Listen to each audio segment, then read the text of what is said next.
It has got to be the most powerful job title on Earth. If it's in a country, the person holding this title could command nuclear arsenals, influence global economies, and their every word is scrutinized by millions of people. If it's a company, their decisions impact customers, employees, and investors, and just maybe billions of dollars. But here's the weird thing. When that title was chosen, it was basically the 18th century equivalent of that guy who runs the homeowners association meeting. It was boring, it was bureaucratic, and frankly, it was kind of a joke.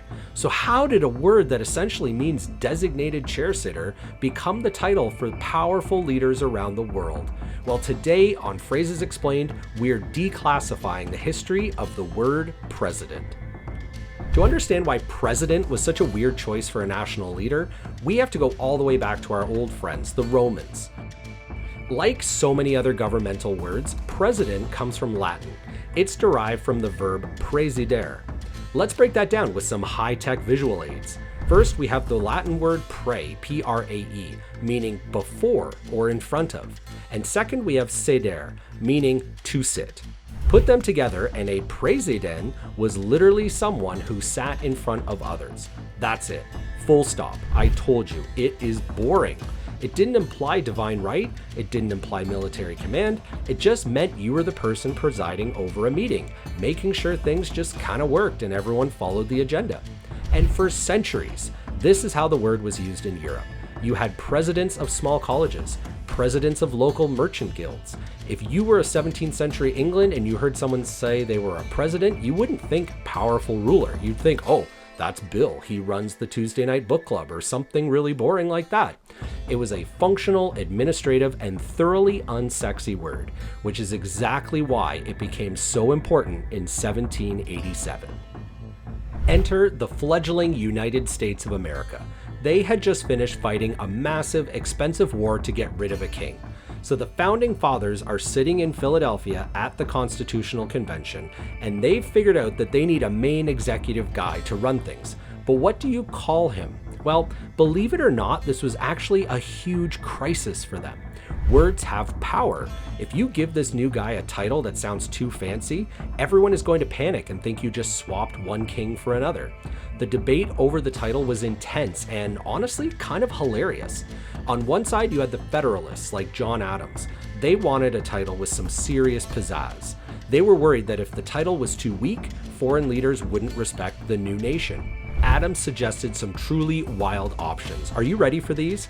He suggested His Elective Majesty. He threw out His Mightiness, which sounds like a bad wrestler name.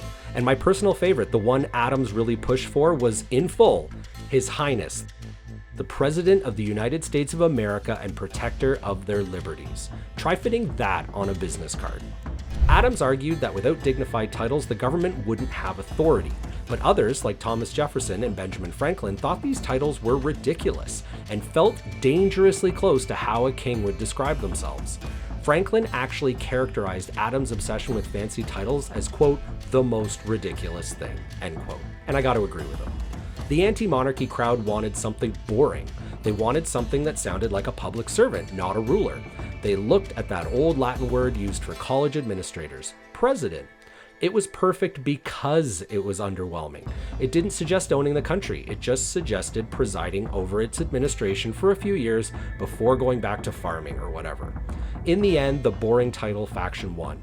Article 2 of the Constitution simply says, the executive power shall be vested in a President of the United States of America. But even after it was written down, people didn't know how to say it.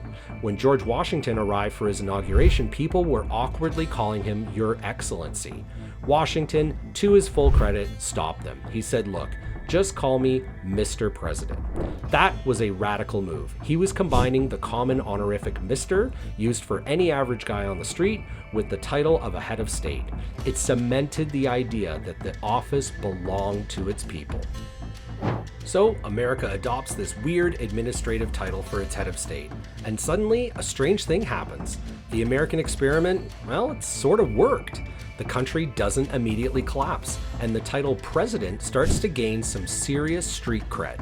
A few decades later, Haiti becomes the second independent republic in the Americas, and what do they call their leader? President. As nations across Latin America threw off Spanish colonial rule, they looked to the north for inspiration. They adopted constitutions similar to the US, including the adoption of the title of president too. Even over in Europe, as monarchies started to wobble and republics were declared, president became the go-to term for not a king. It went from meaning the guy running the boring meeting to the universal standard for a usually democratically elected head of state. Honestly, the history of the word president is a great reminder of how language actually works in the real world. Words don't just get their meaning from dictionaries or from Latin roots. They get their meaning from history. The founding fathers chose the word president because it was weak, but 230 plus years of history and the immense power wielded by the people who have held that title have made it strong. In the end, they didn't pick a powerful word for the job, but the job made the word powerful.